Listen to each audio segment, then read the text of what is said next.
নাপাক পোশাক নাপাক, আল্লাহ হেফাজত করেন। আমি আসলে আপনারা বয়স্ক, আমার ওস্তাদ সামনে, এরপরেও আমি শুধু যুবকদের ভালোবাসায়, এটা আমার একটা আলাদা মিশন, আলাদা ফিকির, এই জন্য আমি বললাম মুসলমানের ছেলেগুলো ইনশাআল্লাহ ফিরে আসলে আগামী দিনে ইসলামের পতাকা এদের দ্বারাই উড়বে ইনশাআল্লাহ। ইনশাআল্লাহ এই ছেলেরাই একদিন অচিরেই ইমাম মাহাদির পক্ষে আর লড়বে ইনশাআল্লাহ। মনে রাখো যুবক, তুমি হয়তো কাজে লাগলা না, কিন্তু ইনশাআল্লাহ মুসলমানের অগণিত যুবক রেডি হচ্ছে, আগামী দিনে জান বাজি রাখবে ইনশাআল্লাহ। দেখো বললাম, দেখো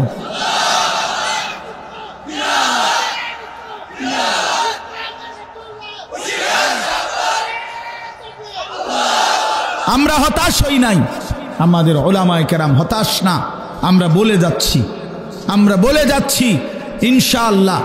আপনার কোনো সাগরেও যদি কেউ, মহাসাগরেও যদি কেউ এক পাশে পানির মধ্যে নিজের হাত দিয়ে এমনি নাড়া দেয়, যদিও মনে হয় যে এত বড় সাগরে আমি নাড়া কদ্দুর দিলে আর কি নড়বে পানি, না, পানি ঠিকই এক বিন্দু হইল নড়ছে, আমার চোখে ধরা খায় নাই, পানি ঠিকই নড়ছে।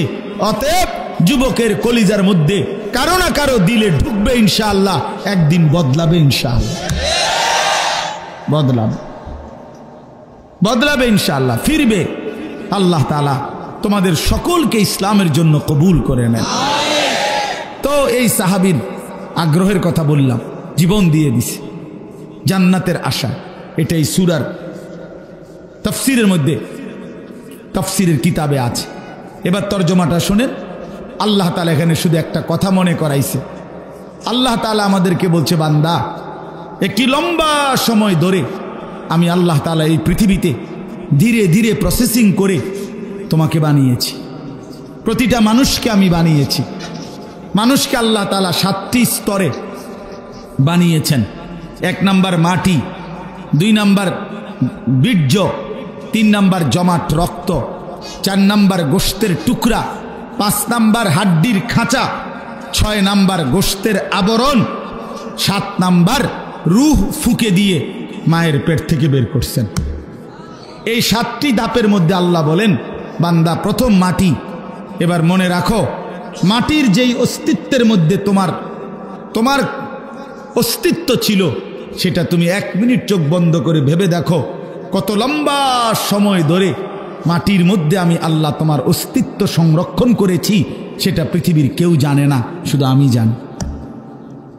মাটি থেকে নির্দিষ্ট পরিমাণ খাবার আমি আল্লাহ উৎপাদন করেছি, সেই খাবারের মধ্যেও তোমার অস্তিত্ব ছিল, সেটা কেউ জানতো না, আমি জানি। নির্দিষ্ট পরিমাণ খাবার তোমার বাবা খেয়েছে, ভক্ষণ করছে, এতে করে নির্দিষ্ট পরিমাণ বীর্য তৈরি হয়েছে, সেটা কতদিন ছিল বাবার কাছে তোমার অস্তিত্ব, সেটা আমি আল্লাহই জানি, বীর্যের আকারে।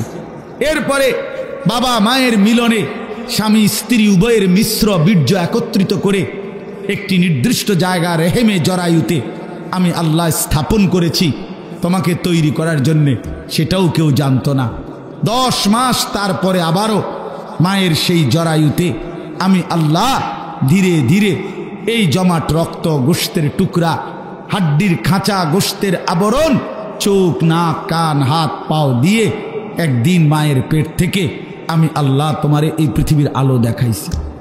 আল্লাহ বলে, বান্দা, বুঝে দেখো, হাল আতা আলাল ইনসানি হিনুম মিনাদ দাহর, যুগের পর যুগ মানুষের উপর দিয়ে এতটা লম্বা সময় পার হইছে, বান্দা, লাম ইয়াকুম শাইআম মাযকুরা, তোমার উল্লেখ করার মতো কোনো নাম, ঠিকানা, নিশানা, কোনো চিহ্ন, কোনো নথিপত্রে কোথাও তোমার কোনো আলোচনা ছিল না। অথচ তুমি মাটির মাঝে ছিলা, তুমি খাবারের কণিকায় ছিলা, তুমি বাবার বীর্যে ছিলা, তুমি মায়ের জরায়ুতে ছিলা। আমি জানতাম, আমি ধীরে ধীরে প্রসেসিং করে তোমার এই অবস্থায় এনেছি। পৃথিবীর কোনো কাগজে, পত্রে, আলোচনায় তোমার কোনো নাম নিশানা ছিল না। ছিল? কথা বলেন।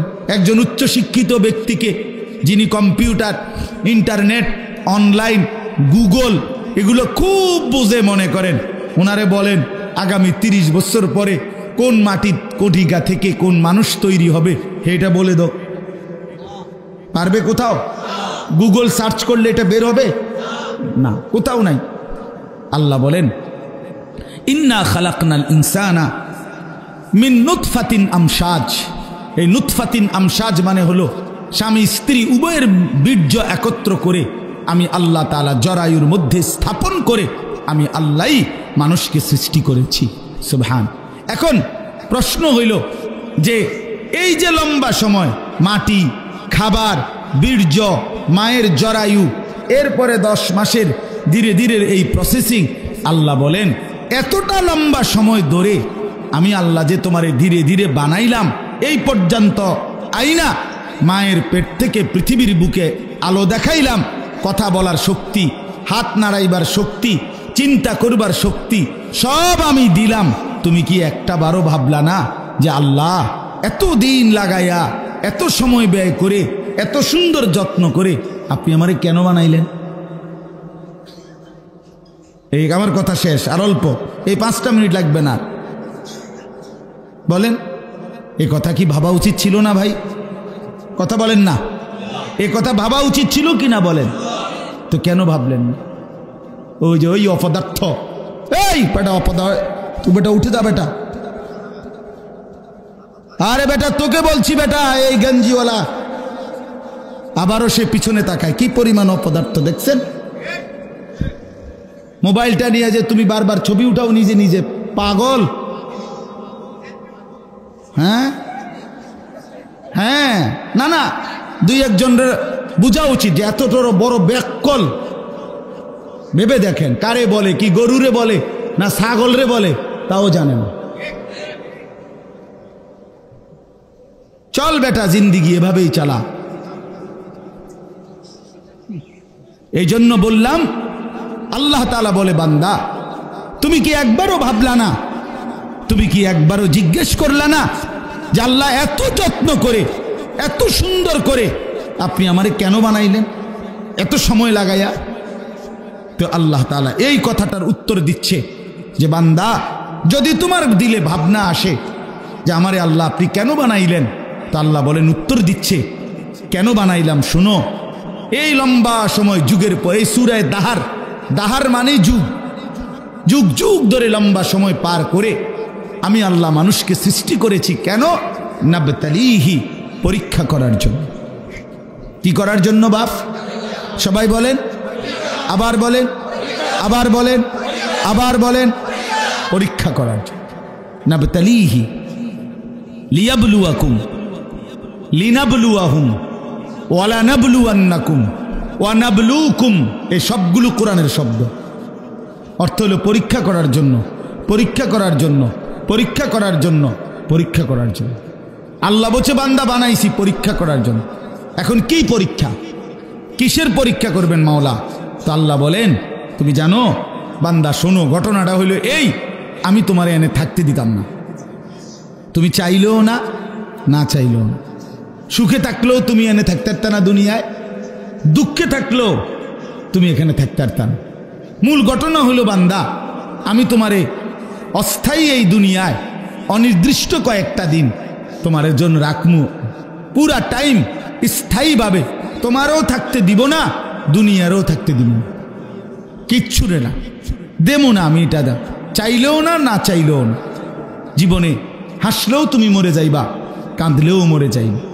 সুখের অট্টালিকা থেকেও মৃত্যু হয়, দুঃখের কুড়ে ঘর থেকেও মৃত্যু হয়, হয় না? হ্যাঁ, জীবনে যে কোনো দিন দুঃখ দেখে নাই সেও মরে যায়, জীবনে যে কোনো দিন সুখ দেখে নাই সেও মরে যায়। প্রিয় বন্ধু কেউ থাকবে না। আল্লাহ তাআলা বলে বান্দা এই মূল বিষয় হলো আমি তোমার জন্য একটা আসল বাড়ি বানাইছি, একটা স্থায়ী ঠিকানা আছে তোমার জন্য, সেটা হলো আখেরাত, সেটা হলো জান্নাত। এই আমি সেখানে তোমাকে থাকতে দেব, মূলত রাখবো। ওইখানে থাকার জন্য এখানে কয়টা দিন তুমি পরীক্ষা দিতে হবে, আর এই পরীক্ষাই দিয়ে আমি দেখব তুমি কি জান্নাতের সেই স্থায়ী ঠিকানায় থাকতে চাও কি না। এখন আসেন, আপনি বুঝলেন যে আমারে আল্লাহ পরীক্ষার জন্য বানাইছেন, আর পরীক্ষার বিষয়বস্তু হলো আমি দুনিয়ার এই অল্প সময়ে জান্নাতে যেতে চাই কিনা, এই পরীক্ষা, ঠিক কিনা বলেন? এবার আমার প্রশ্ন হলো মাওলা আপনি পরীক্ষায় পাশ করার জন্য